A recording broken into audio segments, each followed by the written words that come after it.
Mbukelo we-BVM TV siphinde kwamukele ngalesi sikhathi samanje saphuma khona ngaphakathi sesila ngaphandle sikhuluma nobaba siza ukuthi kwenzakalani la esikhona sikaDukuza lapha esikhona.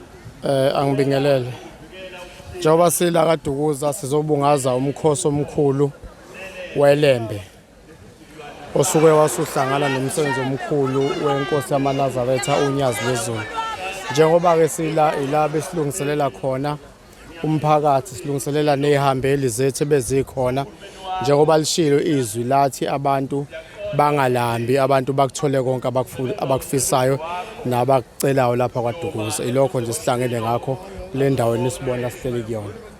Sibonge kakhulu baba ngicabanga ukuthi konke kuhambe kahle kuyilesi sikhathi samanje noma isimo sezulu sike sathi ukuphazamisa kodwa sekugcine kuphumelela akukho ngaphumelelanga.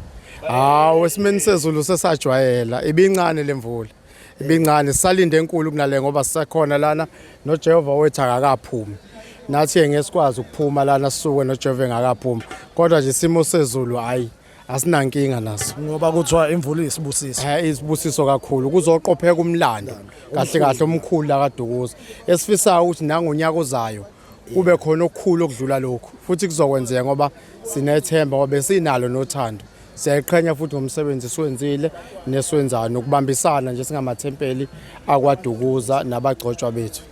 Sibonge kakhulu ubaba angisambuza ukuthi ubaba uba igama uSimphiwe wakaMhlongo khona la kwaDukuza Njomani baba kamkabi. Amen. Sibonge kakhulu.